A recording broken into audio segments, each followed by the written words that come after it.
स्वभाव बनेगा ना, सामने वाले में वही दिखाई पड़ेगा। क्यों?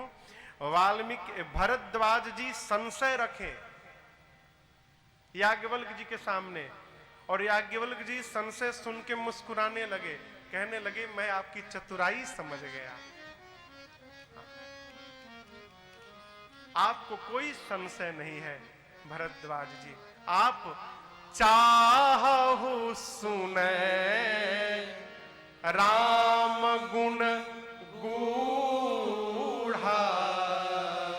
आप राम जी की गूढ़ कथा सुनना चाहते हैं ना, इसीलिए मूढ़ बनकर आपने प्रश्न किया। आप जैसा श्रोता मिलेगा तो कौन कथा नहीं सुनाएगा, है? संत महात्मा के पास जाइए ना, इसको ठीक से सुनिएगा। संत महात्मा के पास जब जाइए तो उनसे ये प्रश्न कदापि मत करिएगा, महाराज पेट में दर्द है, महाराज पांव टूट गया, महाराज बेटा नहीं हो रहा है, लड़का का नौकरी नहीं लग रहा है। ये मत पूछिएगा। क्या पूछिएगा? महाराज उपाय बताओ, ये मन भगवान के चरणों में लगा रहे, दूसरा कुछ नहीं चाहिए। यदि हीरे की दुकान में जाकर आप सब्जी खरीदना चाहोगे तो हीरा तो मिलने से रहा और सब्जी भी गया। इसलिए जो है उससे वही पूछना चाहिए। याज्ञवल्क्य जी से भरद्वाज जी ने पूछा राम जी के बारे में, थोड़ी बात घुमा कर पूछी। याज्ञवल्क्य जी ने कही आपने पूछा, मैं आपको कथा अवश्य सुनाऊंगा। और आपको एक बात कहूं भरद्वाज जी, जैसे आपने प्रश्न किया ना, ऐसे ही पार्वती जी ने भी एक बार किया था, माई ने मेरे। तो माँ ने प्रश्न किया, बाबा ने सुनाया, उस कथा को मैं बाद में सुनाऊंगा। अभी बीच की एक कथा सुनाता हूं आपको। बीच की कथा। कौन सी कथा? याज्ञवल्क्य जी कथा को अब लेकर पहुंचे त्रेता युग में। कहते हैं एक बार त्रेता जुग माही, एक बार त्रेता जुग माही, शंभु गए कुंभज ऋषि पाही, शंभु गए कुंभज ऋषि पाही, संग सती जग जननी भवानी, संग सती जग जननी भवानी। अगस्त्य जी पूजे ऋषि अखिलेश्वर जानी, पूजे ऋषि अखिलेश्वर जानी, पूजे ऋषि अखिलेश्वर जानी, पूजे ऋषि अखिलेश्वर जानी। त्रेता युग का समय था। भगवान शंकर बाबा अपनी अर्धांगिनी मां सती जी को, पार्वती जी का पिछला जन्म, सती जी को साथ में लेकर बाबा कैलाश से नीचे उतर के, और दंडकारण्य कहें तो आज जहां पंचवटी नासिक है महाराष्ट्र में, वो दंडकारण्य है। पंचवटी के ही बगल में और उत्तर की तरफ अगस्त ऋषि का आश्रम है। ऊपर से बाबा नीचे उतरे, क्यों? कथा सुनने के लिए। मैया को लेकर पहुंचे कथा सुनने के लिए। एक बात याद रखिएगा, प्राप्त करने के लिए नीचे उतरना ही पड़ेगा। कुछ लेना हो ना तो नीचे उतरना पड़ेगा। नीचे रहने में बहुत लाभ है। कहां? जहां जाइएगा भरते रहिएगा। ऊपर वाला तो जीवन भर खाली होता रहता है। टंकी को छत पे बिठाया जाता है और अभागा जितना भरो उतना खाली होता है। टंकी कहां रहता है वो? छत पे। आप मोटर चला के हमारे कमरे में जहां रुके हैं, पूरे बिल्डिंग के मोटर का पंप मेरे कमरे में लगा है। दिन में 4 बार उसको चालू किया जाता है, बंद किया जाता है। मुझे कितना पानी लगता है वो, जब चालू करो खत्म। ऊपर जो बैठा है वो खाली होता रहेगा, लेकिन बाल्टी सदैव नीचे रहती है, नलके के भी नीचे रहती है। इसलिए बाल्टी जहां जाती है केवल भरती रहती है वो। तो बाबा कथा सुनने के लिए कैलाश से नीचे आए। कहां? अगस्त जी के आश्रम में। आपने कल की कथा में सुनी, ये राम कथा सबसे पहले बाबा ने ही लिखी थी। रचि महेश निज मानस राखा। तो जो कथा लिखे हैं वो सुनने क्यों चले गए अगस्त जी के पास? संत इसकी कथा कहते हैं कि अगस्त ऋषि पहले काशी में रहते थे, काशी जी में।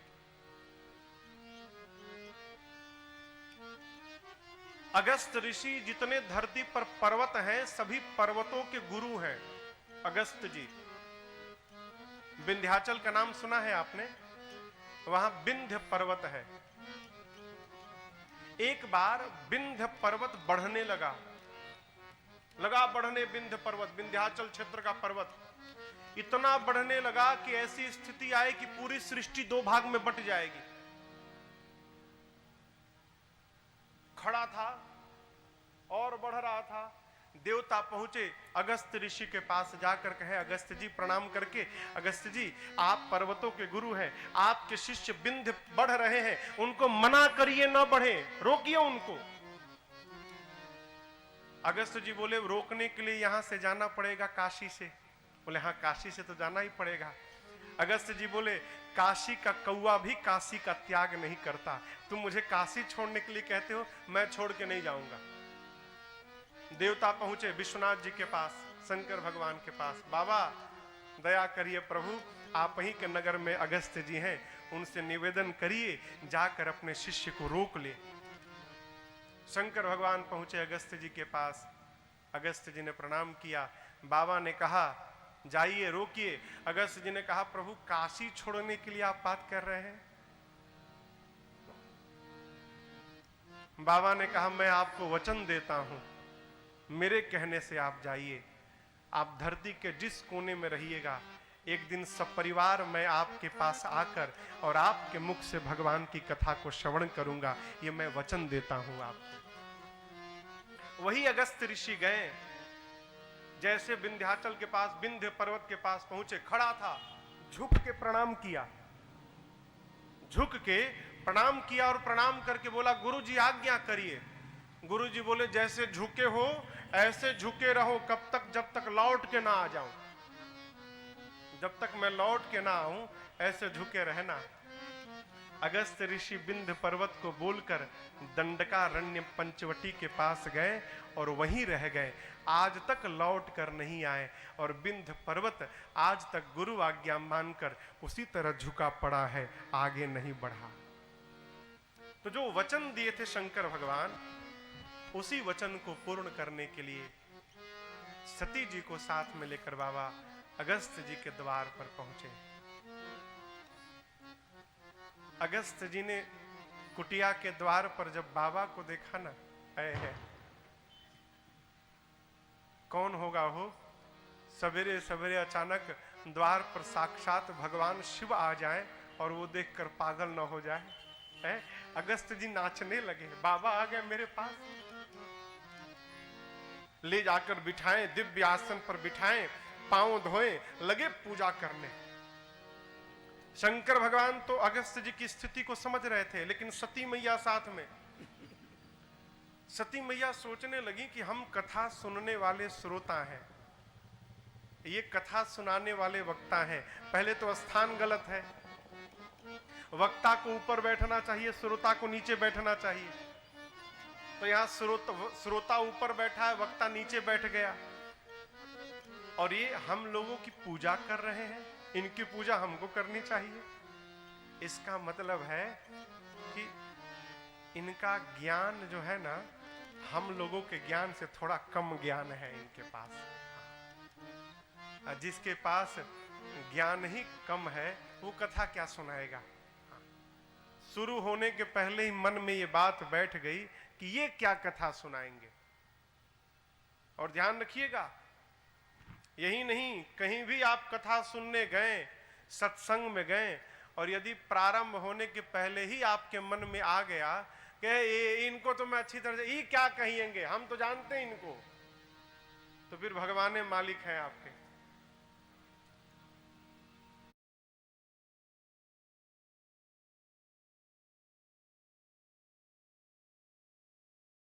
Unlock your own. तो फिर भगवान मालिक हैं आपके।